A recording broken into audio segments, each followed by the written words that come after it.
प्रभु को महिमा मिले। प्रभु ने और भी एक पुण्यतान का पवित्र दिन हमारे आयु में जोड़ दिया, हमें मिलकर के प्रभु का महिमा करने के लिए अवसर दिया।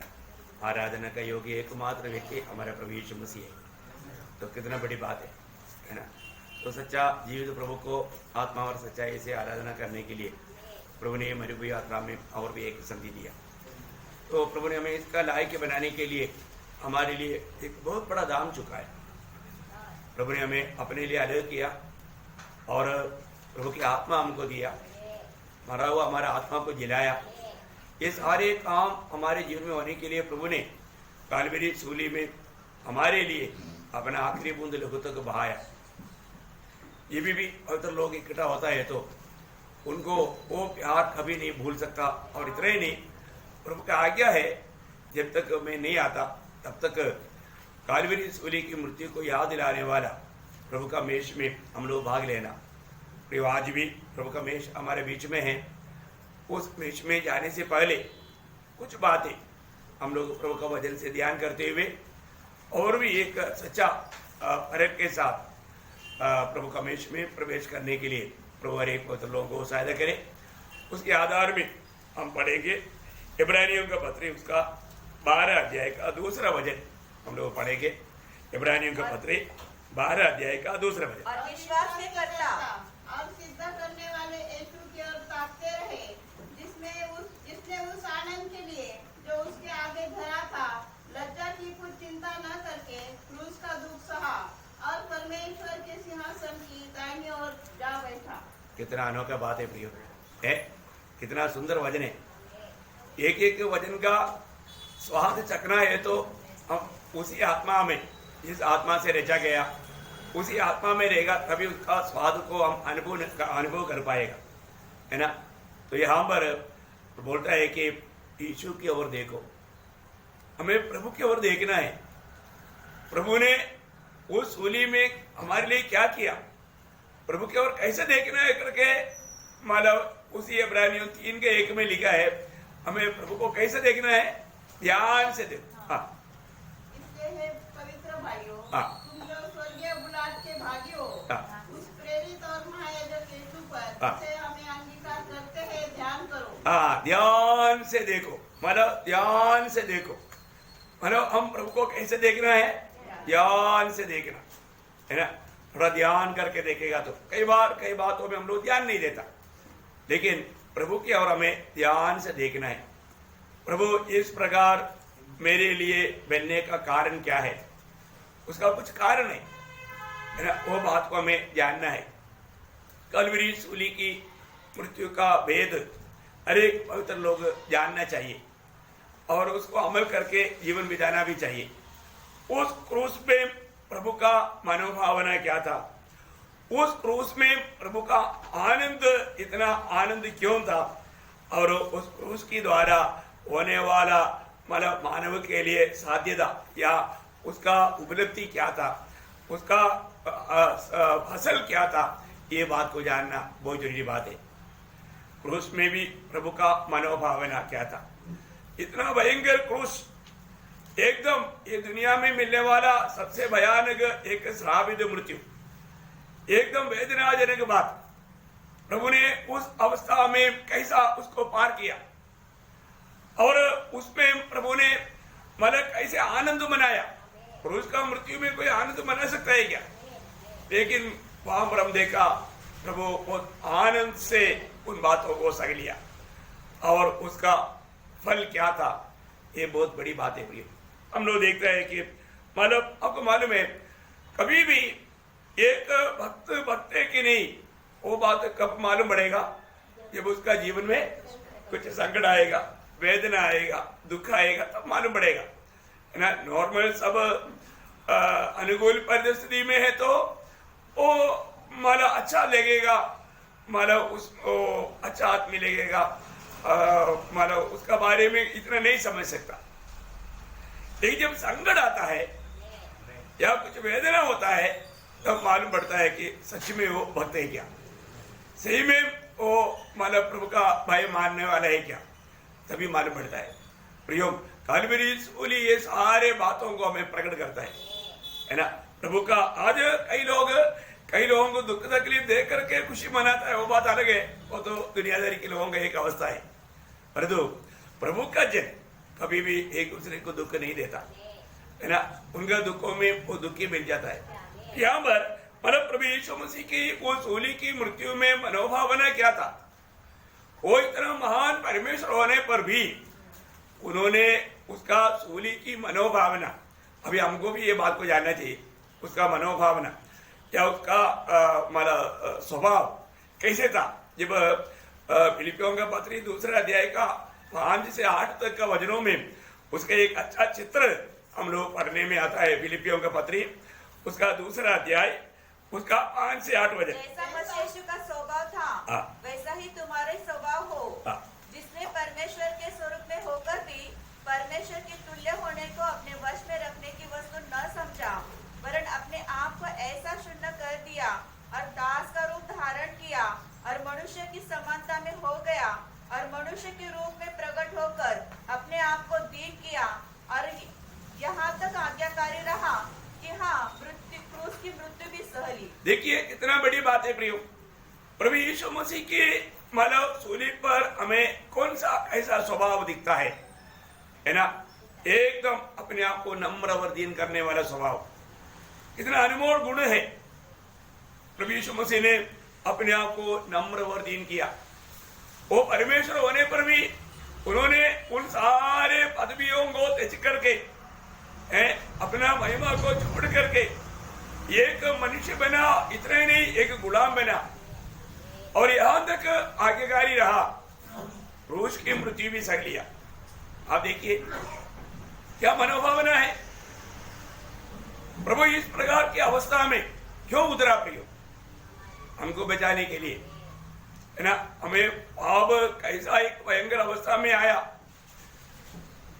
आपको मालूम है सूली में जाने से पहले प्रभु यीशु मसीह को मतलब पिलातुस की उस सामने जब लेकर आया, उस समय में पिलातुस ने कई प्रकार यीशु मसीह की जांच पड़ताल किया।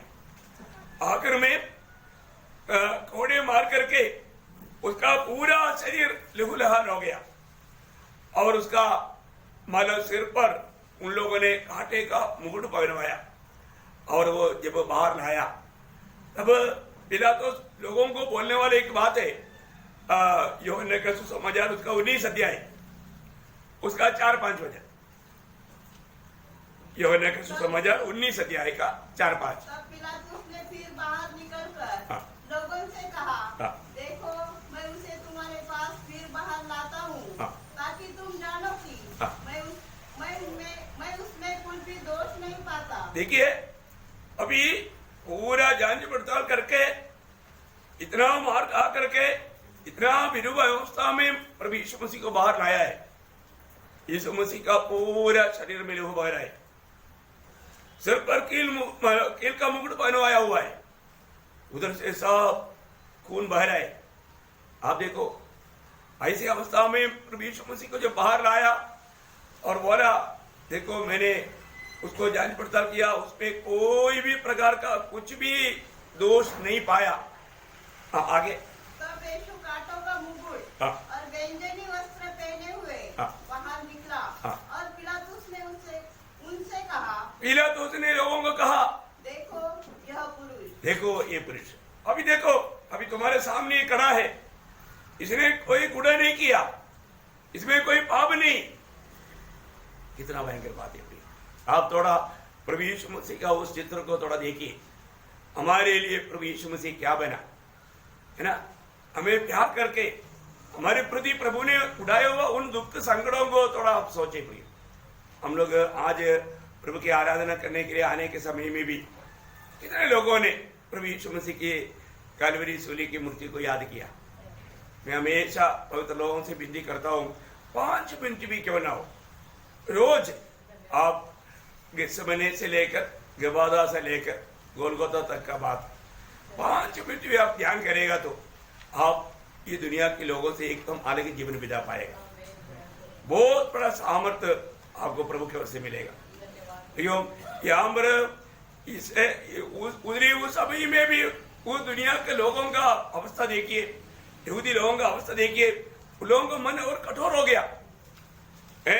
याजक के लोग, बाकी लोग सब बोलते हैं कि इसको क्रूस पर चढ़ाओ, क्रूस पर चढ़ाओ है। अभी भी पिलातुस का दिल में कैसे भी यीशु मसीह को सूली पर चढ़ाने से बचाने के लिए प्रयास था।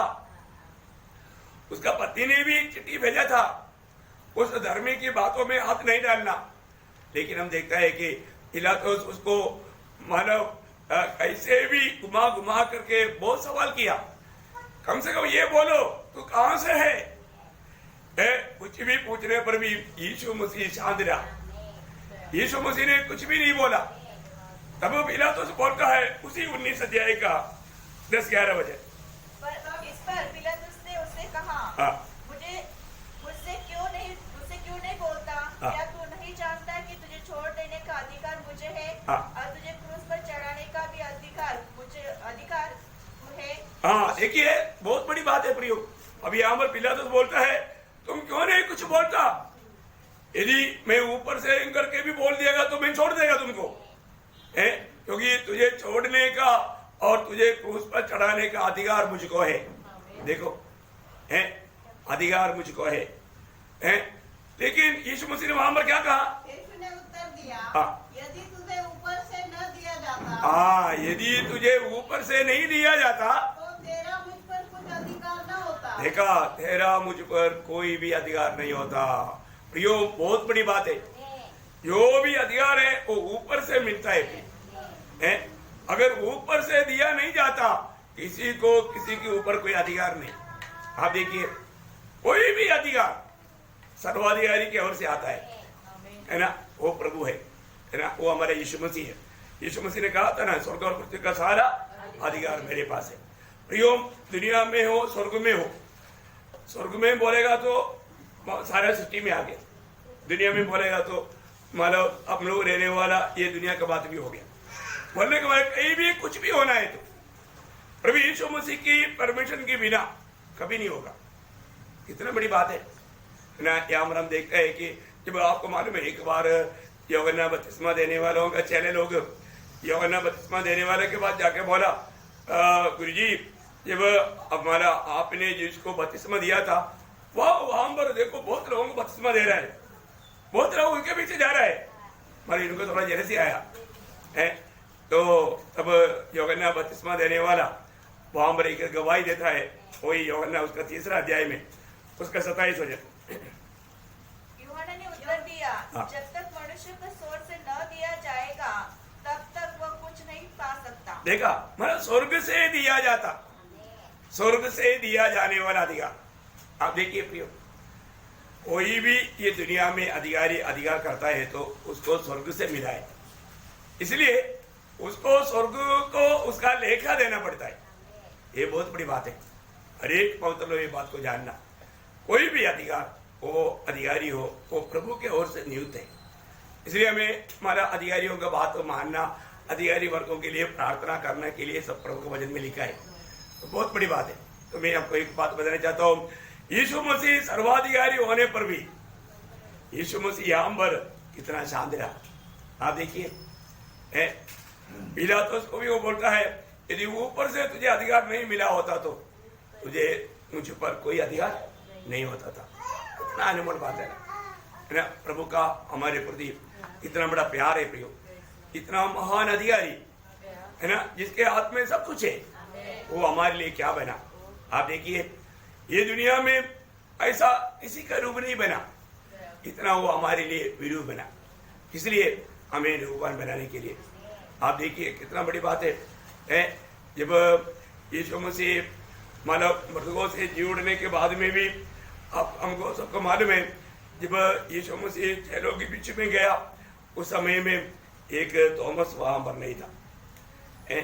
तो जब चेले लोग भी यीशु मसीह को देखा तो भूत बोल करके डर गया।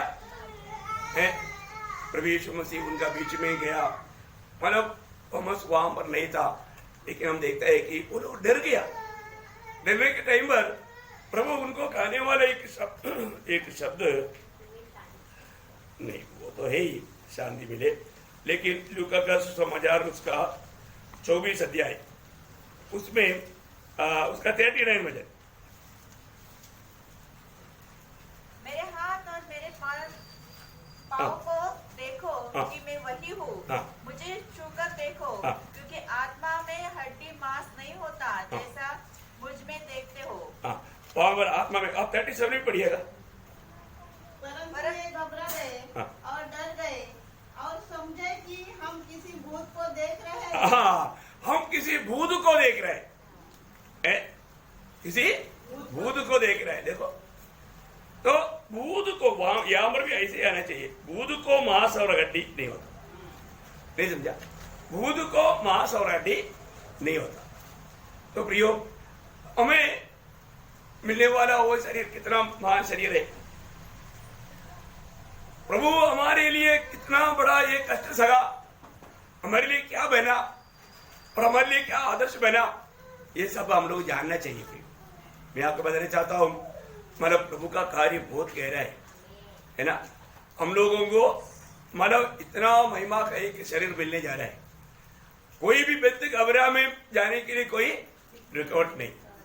अभी मरने के बाद में हम खाना खाएंगे कि नहीं? खाना खा सकेगा है? अब मतलब जरूरत नहीं, लेकिन दूसरे की खुशी के लिए खा सकता है। वहां पर हम लोग देखते हैं ना उसका मतलब उसका 41, 42, 43। जब आनंद के मारे उनको प्रतीति न हुई और वे आश्चर्य करते थे, तो उसने उनसे पूछा, क्या यहाँ तुम्हारे पास कुछ भोजन है? उन्होंने उनसे भुनी हुई मछली का टुकड़ा दिया। उसने लेकर उनके सामने खाया। फिर उनसे कहा, ये मेरी वे बातें हैं जो मैंने तुम्हारे साथ। बस अभी मतलब प्रभु ने उनसे लेकर के वो खाया, बोले का अर्थ वो शरीर में भी हम खा सकता है, परंतु हमें उस भोजन का जरूरत इतना नहीं है। बहुत बड़ी बात है। मतलब प्रियो, हमें प्रभु कौन सी अवस्था में ले जाने के लिए हमारे लिए प्रभु ने क्या बना है ना। प्रभु का शरीर कैसा मानव विरोध बन गया। देखिए, हमारे शरीर में कुछ भी घाव भी रहेगा तो हमारा पुनरुत्थान का शरीर में वो घाव नहीं रहेगा, पर जो प्रभु यीशु मसीह का शरीर में ये घाव रहेगा, आनंद काल तक रहेगा, है ना। कितना बड़ी बात है। हमारे लिए प्रभु ने कितना बड़ा दुख सगा। ये क्यों है? ये अब देखते हैं कि मतलब यीशु मसीह की कालवरी सूली में भी प्रभु का वो मनोभाव या स्वभाव कैसे था, है ना। आपको मालूम है, मतलब स्पेन में एक व्यक्ति मतलब गुड फ्राइडे के दिन में हमारे यीशु मसीह जैसा मरा, ऐसा मैं भी मरने के लिए तैयार है बोल करके सूली लेकर के चला, और लोगों ने सूली पर उसको चढ़ाया, कील नहीं मारा, रस्सी से बांधा, पाव को भी रस्सी से बांधा। लेकिन मतलब कुछ देर ऐसा लटकाए जाने के बाद में वो बोला, मुझे खोल दो है। अभी लोगों ने सोचा ऐसे ही बोल रहा होगा, चिल्ला रहा होगा। आखिर में उसने गाली दिया, बोले यार मेरा नस फट रहा है, तुम लोग मेरा तड़प नहीं देख रहे हो, मुझे नीचे निकालो और खोलो बोल के ये पेपर में आया वो बात है। अब देखो और जैसे खोला वो ऐसा भागा, उधर कहीं रुका ही नहीं। यीशु मसीह जैसा मारा ऐसा कोई मानव अभी नहीं कर सकता है क्या? कितना दुख की बात है, कितना है। प्रभु ने हमारे लिए जो सहा हुआ वेदना, ये कोई मानव ऐसा वेदना कोई भी ले सकता है क्या? कभी नहीं, कभी नहीं, है ना। अभी भी प्रभु का मनोभावना क्या था? सूली पर प्रभु ने कहा हुआ 7 शब्द के बारे में आपको मालूम है? कितना अनमोल बात है। ऐसा कोई कर सकता है क्या? कभी नहीं। सूली पर चढ़ाए जाने वाले लोग जो भी उसकी तरफ देखता है तो उनको मानव बहुत गिनती बात करता है करके चरित्र बताता है। मैं आपको बताना चाहता हूँ, हमारे प्रभु यीशु मसीह सूली पर भी प्रभु का भावना हमारे प्रति क्या था। एक एक बातों का हमें ध्यान करना है ना। हमें उस कदमों पर कदम मिलाकर चलने के लिए बुलाहट पाया वो लोग। आज हमारी अवस्था क्या है? तो मतलब यहाँ पर सूली की मनोभावना प्रभु का क्या था। फिर हमने उस इब्रानियों 12 का 2 वापस एक बार पढ़िएगा। इब्रानियों और सिद्ध करने वाले यीशु की ओर ताकते रहे, जिसने उस आनंद के लिए जो उसके आगे धरा था, क्रूस का दुख सहा। कितना बड़ी बात है प्रिय। मतलब उस आनंद प्रभु ने उसके सामने एक बहुत बड़ा आनंद देखा। देखो ये दुष्ट सहने के समय में प्रभु को मिलने जा रहा है, वो आनंद की बात को देखा। वो किसको देखा है? मुझको और आपको देखा, मंडली को देखा है। उस आनंद आग में तड़पना चाहिए युगान युग। हमको वहां से बचा करके प्रभु अपने निकट ला पाया। वो आनंद को देखा, हमारे चेहरे के खुशी को देखा, हमें आनंद गान में मिलने वाला उस आनंद को देख करके प्रभु आनंदित हो गया। कितना बड़ी बात है प्रिय। हमारे जीवन में हमें ऐसा एक लॉन्ग साइट होना चाहिए, दीर्घ वीक्षण बोलते हैं, दीर्घ वीक्षण होना चाहिए, दूर दृष्टिकोण होना चाहिए, दूर दृष्टिकोण होना चाहिए, है ना। हमें आनंद काल का बात होंगी और हमारा देख करके हमें चलने वाला एक अनुभव चाहिए। बहुत बड़ी बात है प्रिय, है ना। इसलिए प्रभु ने जब दुनिया में जब था तब यूहन्ना 12:24 में कहा, जब तक गेहूं की दाना मिट्टी में गिरकर मर नहीं जाता वैसा रहेगा, यदि मर जाएगा तो बहुत फल लाएगा, नहीं बहुत फल लाएगा, है ना, बहुत फल लाएगा। हमें मतलब प्रभु को हमारे लिए मरना जरूरी था, सबको मिल गया ना। यूहन्ना 12:24 मरने की जरूरत नहीं। मैं तुमसे सच सच कहता हूँ कि जब तक गेहूं का दाना भूमि में पड़कर मर नहीं जाता वो अकेला रहता है, परंतु जब मर जाता है तो बहुत फल लाता है। देखा, प्रभु यीशु मसीह बहुत फल लाने के लिए ये दुनिया में आकर के हमारे लिए मरा। भैया हालेलुया, उसका फल है आज मैं और आप, है ना। वो अगर नहीं मरने से और उस मूर्ति पर विश्वास ना करने से आज हमें जो मिला हुआ ये आनंद जीवन, ये शांति, ये आशा सब हमको नहीं मिलता था। कितना बड़ी बात है प्रिय, कितना बड़ी बात है। इसलिए प्रभु यीशु मसीह को हमारे लिए सारी दुनिया के मध्य में, आपको मालूम है यीशु मसीह को सारी दुनिया के मध्य में, चरित्र के मध्य में ऊंचा किया गया। रोमियो के पत्री में उसका 3रा अध्याय उसका 25-26 वचन पढ़ना। रोमियो उसका 3रा अध्याय का 25-26। परमेश्वर ने उसके लहू के कारण एक ऐसा प्रायश्चित ठहराया जो विश्वास करने से कार्यकारी होता है कि जो पाप पहले किए गए और जिन पर परमेश्वर ने अपनी सहनशीलता के कारण ध्यान नहीं दिया, उनके विषय में वह अपनी धार्मिकता प्रकट करे, वरन इसी समय उसकी धार्मिकता प्रकट हो कि जिससे वह आप ही धर्मी ठहरे और जो यीशु पर विश्वास करे उनका भी वह धर्मी ठहरने वाला हो। कितना वो वचनों को ध्यान से सुना, कितना बड़ी बात है प्रिय, है ना। प्रभु ने हमारे लिए किया हुआ वो काम, उसको हमारे लिए एक प्रायश्चित ठहरा करके हमें धर्मी बनाने के लिए, है ना, सबके लिए अभी वो ओपन खड़ा है। और ये दुनिया में आकर के हमारे समानता में बन करके हमको आदर्श दिया, स्वर्ग में बैठ करके हुक्म नहीं किया। क्योंकि ये जब इब्रानियों के पत्री 2रा अध्याय उसका 17 वचन, इब्रानियों 2:17,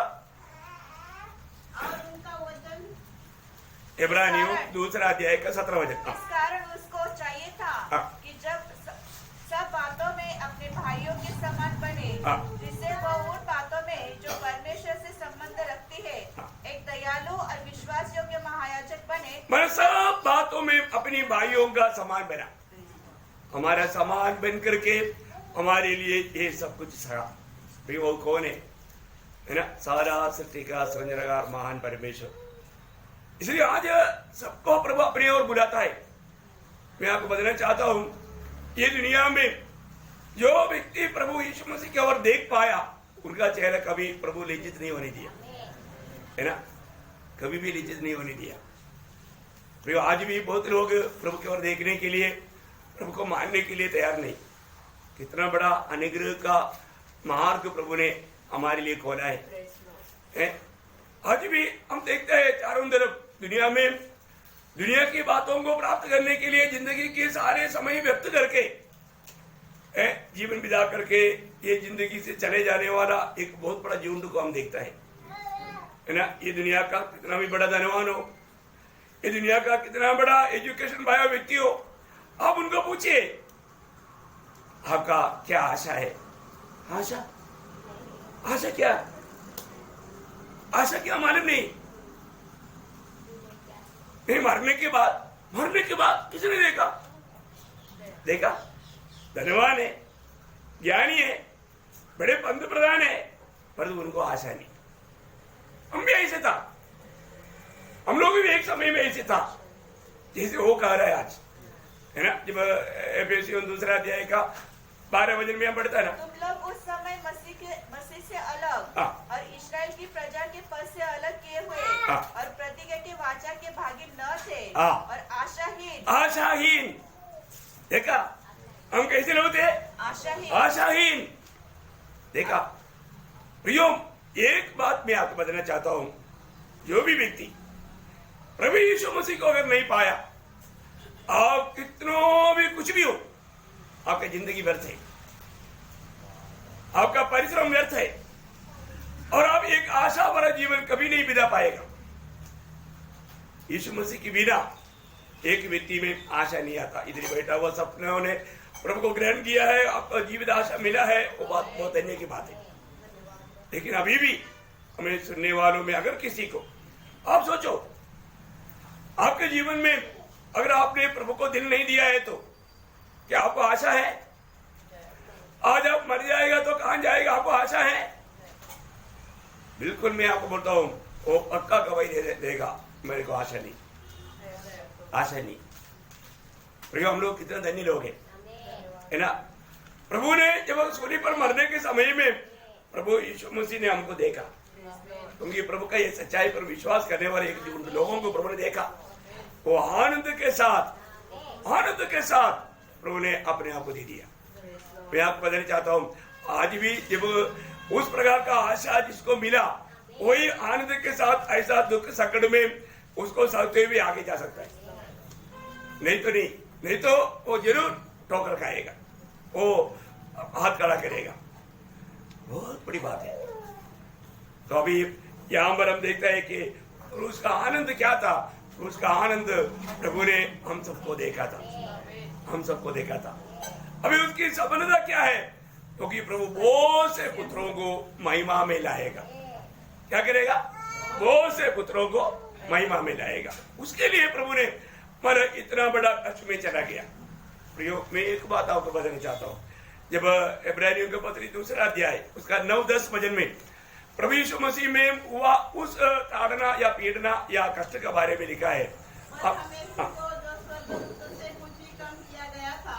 मृत्यु का दुख उठाने के कारण महिमा और आदर का मुकुट पहने हुए, महिमा और आदर की मुकुट बने हुए देखते हैं, ताकि परमेश्वर के अनुग्रह से वो हरेक मनुष्य के लिए मृत्यु का स्वाद चखे, क्योंकि जिसके लिए सब कुछ है और जिनके द्वारा सब कुछ है, उसे यही अच्छा लगा कि जब वो बहुत से पुत्रों को महिमा में पहुंचाए। बहुत से पुत्रों को महिमा में। देखो, हम लोग सब ऐसा महिमा धारण करने जा रहा है। मैं आपको बताना चाहता हूं, हमें मिलने वाला महिमा हम लोग सोच नहीं सकता, है ना? सोच नहीं सकता। हमें वो बात को समझना बहुत कठिन है। हमें मिलने वाला जो महिमा, प्रभु हमें वो महिमा में पहुंचाएगा, है?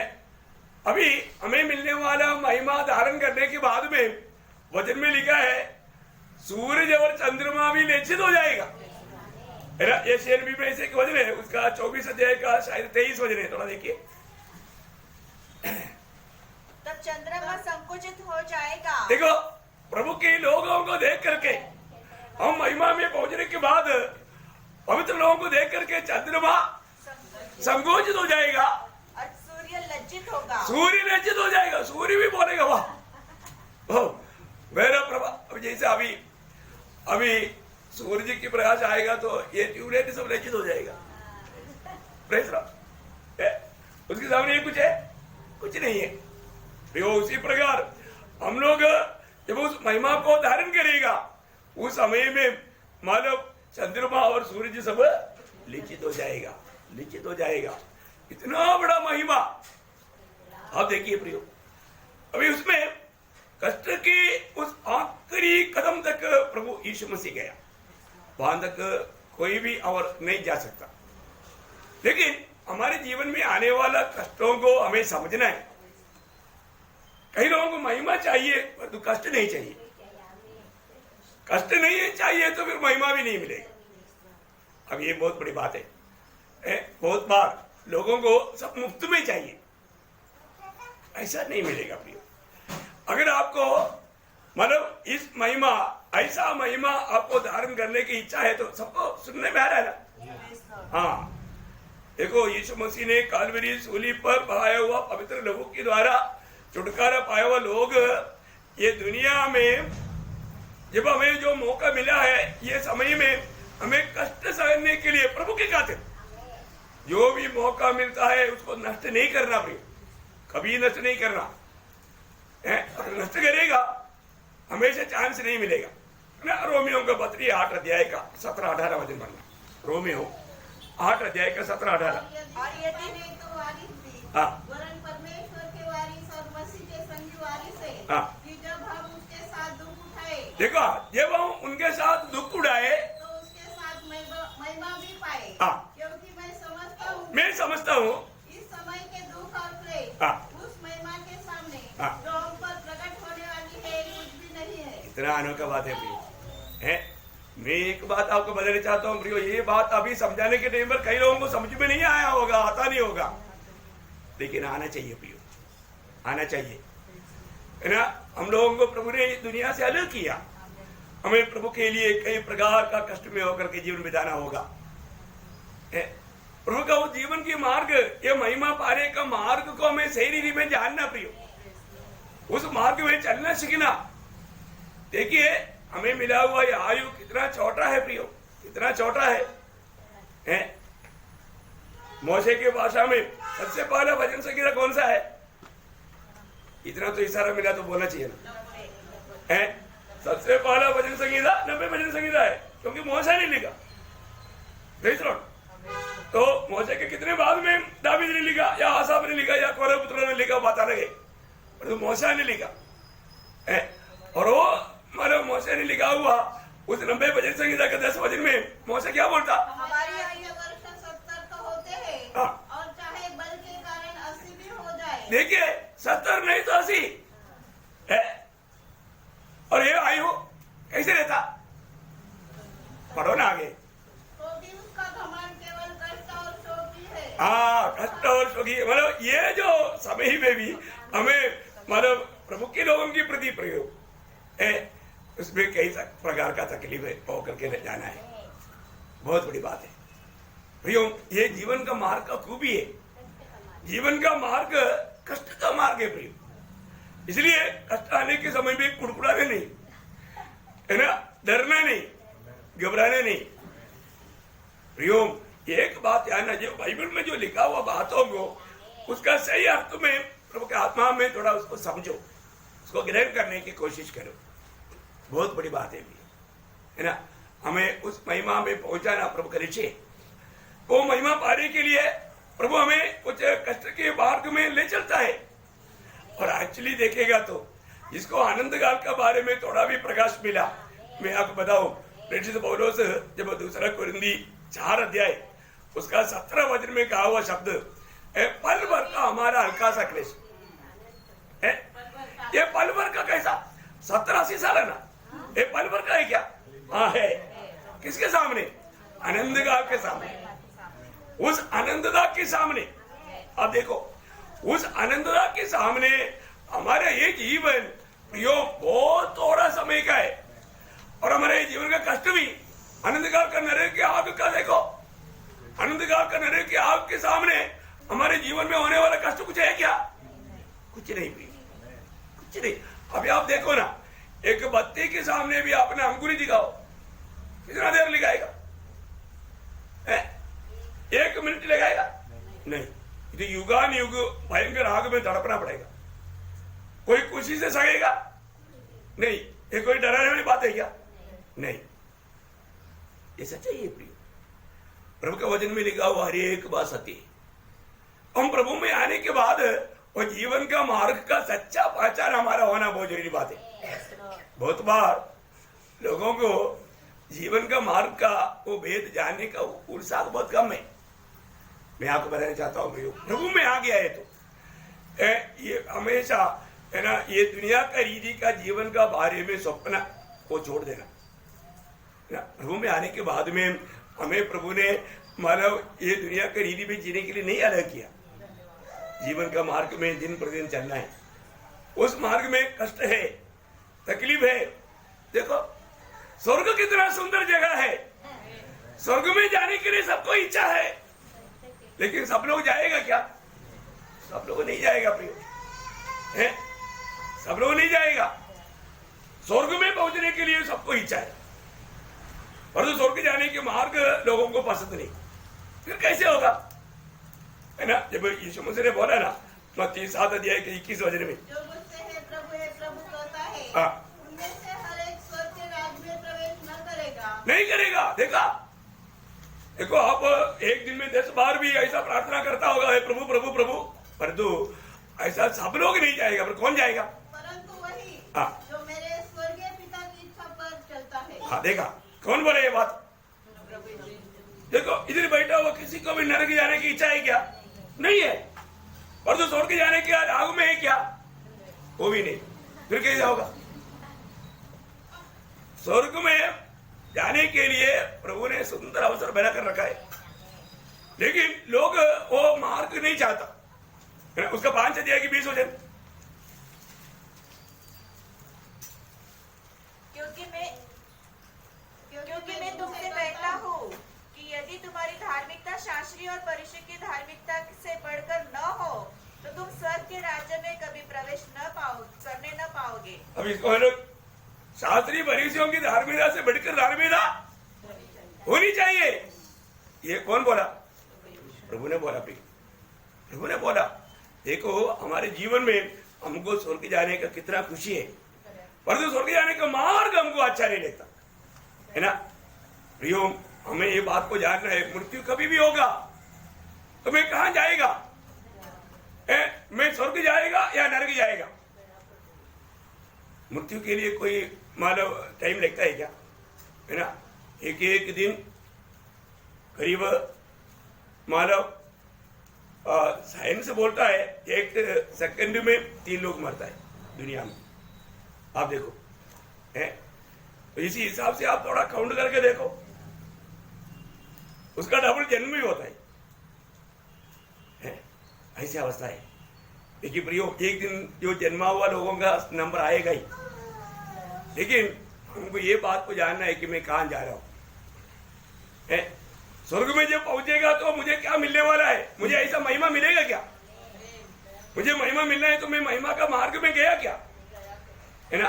स्वर्ग में जाने के टाइम पर तो हमें सुंदर महिमा का वस्त्र देने वाला है ना? महिमा का वस्त्र जब प्रकाशित हुआ कि उसका 19 अध्याय का 8 वचन, उसको शुद्ध और चमकदार महीन मलमल पहनने का अधिकार दिया गया, क्योंकि उस महीन मलमल का अर्थ पवित्र लोगों के धर्म के काम है। देखा, पवित्र लोगों का धर्म के काम। प्रियो, प्रभु में आने के बाद में हम उस धर्म के काम करके प्रभु का महिमा करेगा। कभी भी बुराई में पाप में नहीं जाएगा, धर्म की काम करेगा। स्वर्ग में हमारे लिए कितना अनोखा बात है। एक छोटा सा जीवन है प्रियो, इसमें हमें उस महिमा प्राप्त करने के लिए हमेशा प्रयास में रहना। प्रभु के लिए जब पहला पत्रोस में लिखा है ना, पहला पत्रोस 4 अध्याय उसका 13 वचन, पर जैसे जैसे मसीह के दुखों में सहभागी होते हो। किसका दुखों में? मसीह के खातिर। मसीह के दुखों में सहभागी होता है तो रोते रहना, आनंद करो। हाँ देख, आज भी कितने लोग संगति में तक कुड़कुड़ाते आया होगा, क्या क्या बात बोला होगा, कोई मेरे ऊपर भी दोष लगाया होगा। मैं कभी भी आपके ऊपर कभी दबाव नहीं करेगा प्रियो, आप ऐसा मत, आप नहीं आएगा तो भी आपको पूछेंगे भी नहीं है। आप ऐसे भी चिंता मत करो, अभी पूछना भी छोड़ दिया।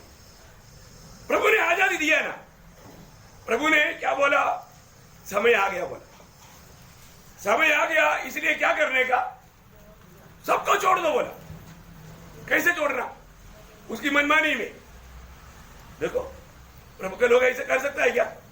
नहीं कर सकता है ना? प्रकाशित वाक्य 22 अध्याय का 11-12 वचन, अन्याय ही करता रहे और जो मलिन है वह मलिन बना रहे। देखा, मतलब उनको अभी ज्यादा दबाव करने की जरूरत नहीं भाई, थोड़ा मन फिरो ना, नया जन्म पाओ ना, उधार पाओ ना, ऐसा बोलने की जरूरत जरूरत नहीं, छूटे, करो करो करो।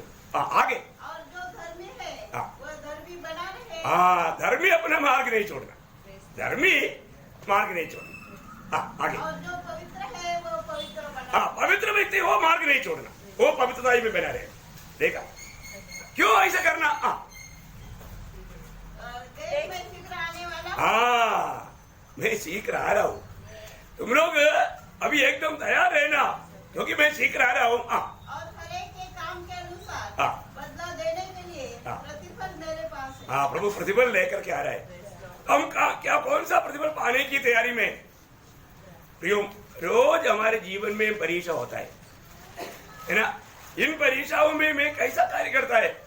अभी यीशु मसीह के जीवन में आया वो बात हम देख रहा था ना, है ऐसा परीक्षा में भी यीशु मसीह जहां पर शांत रहना चाहिए शांत रहा, जहां पर बोलना चाहिए वहां पर बोला, जो बोलना चाहिए उतना ही बोला। बहुत बड़ी बात है। और हमारे जीवन में ये छोटा सा जीवन में देखो, यहाँ पर पहली बात हमको ये जानना है, मैं स्वर्ग जा रहा है क्या?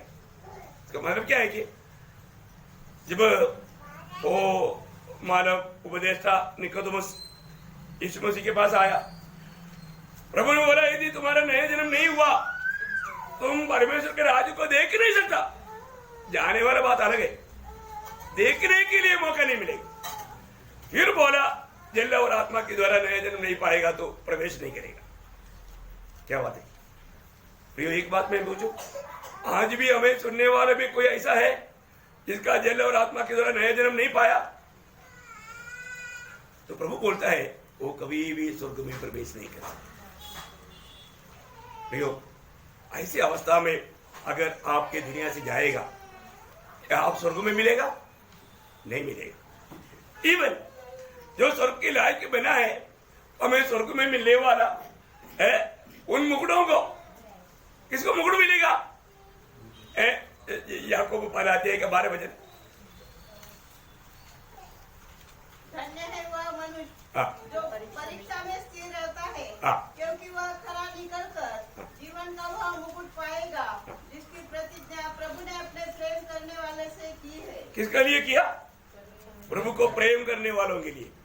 प्रभु को प्रेम करने वाले लोग प्रभु की वचन में बना रह करके हर एक बातों को मानेगा।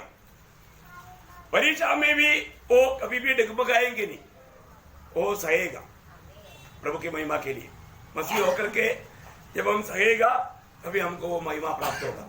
कितना बड़ी बात है प्रिय, कितना बड़ी बात है। मैं आपको बताना चाहता हूँ, हमारे जीवन में आज मैं प्रभु की वचन के आधार में, प्रभु की उस नियम के अनुसार हमेशा जानना, कैसे भी भक्ति करने से प्रभु स्वीकारता नहीं प्रियो। दुनिया की व्यवस्था तक दूसरा तिमोथी 2 अध्याय का 5 वचन आपको याद है ना? फिर अखाड़े में लड़ने वाला यदि विधि के अनुसार न लड़े तो मुकुट नहीं पाता। नियमानुसार नहीं करता है तो हमारे प्रभु का एक खूबी नियम का परमेश्वर है, वो नियम कभी नहीं तोड़ेगा। है चलो ये थोड़ा कमजोर है, इसको लिए थोड़ा झूठ, नो नो नो नो। बाईबंदी है क्या? नहीं, बाईबंदी नहीं। प्रभु के मुख में बाईबंदी का कॉलम नहीं, कभी नहीं भूलना प्रिय।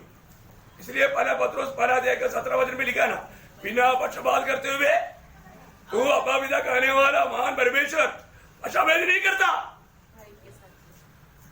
वो धर्म के साथ न्याय करेगा, वहां पर अन्याय नहीं होगा प्रियो। देखो एक बात मैं आपको बताना चाहता हूं, हमारे जीवन में एक विजय जीवन बिताना चाहता है तो कैसे भी बिताने का एक एटीट्यूड है आज बहुत ज्यादा पवित्र लोगों में। ऐसा नहीं होना चाहिए। ऐसे लोगों के लिए स्वर्ग में नो सिंहासन, उनके लिए सिंहासन नहीं। स्वर्ग में सिंहासन भी है, बेच रहा हूं। स्वर्ग में हमारे लिए घर भी है, हमें बहुत बड़े बड़े पद भी है, लेकिन सिंहासन किसको मिलेगा? हाँ, जब प्रकाशित वाक्य 3 अध्याय के 21 वचन। जो जय पाए मैं उसे अपने साथ अपने सिंहासन पर बिठाऊंगा। किसका? जो जय पाए। जय पाएगा तो हाँ।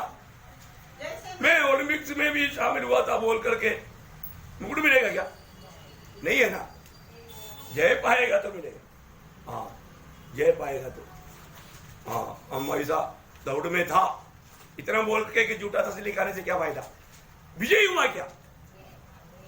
प्रभु विजयी लोगों के लिए वायदा दिया है, उसके लिए प्रभु का संदेश प्रभु हमको सुनाता है ना।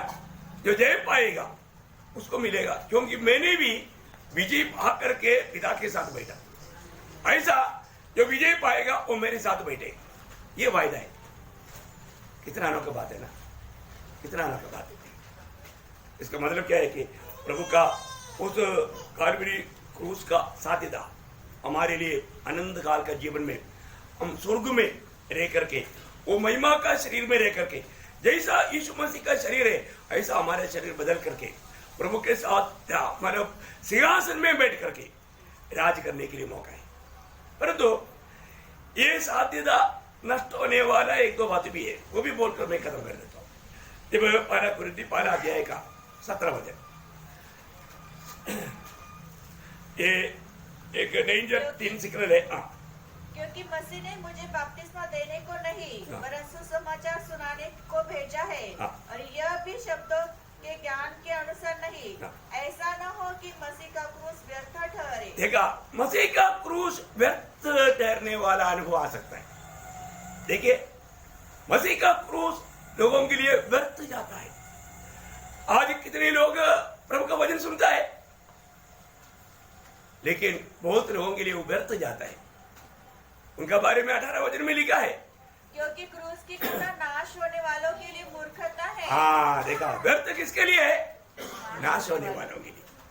प्रियो, नाश होने वालों के लिए क्रूस की कथा उनके लिए व्यर्थ है, और जीवन पाने वालों के लिए सामर्थ्य, परमेश्वर का सामर्थ्य।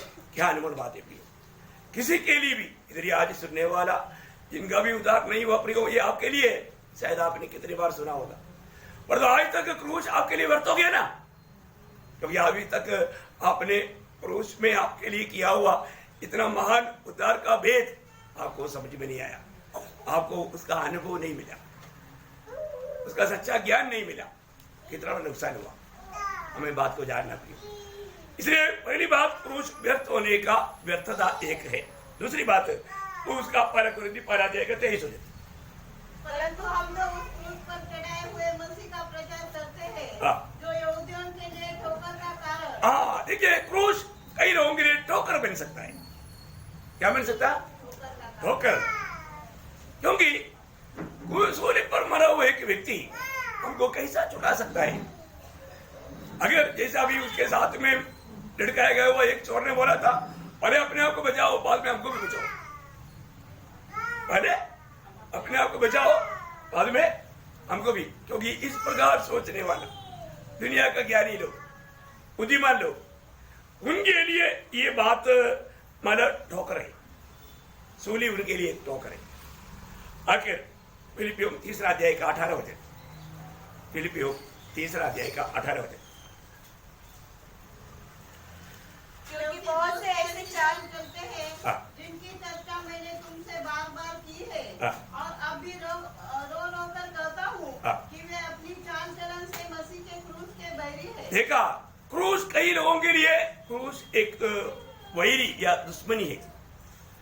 एक्चुअली ये क्रूस को लेकर के बहुत लोग प्रचार करके जो प्रभु का लक्ष्य से अलग लक्ष्य में चला जाता है, तो उनके लिए क्रूस एक वैरी है, दुश्मनी है।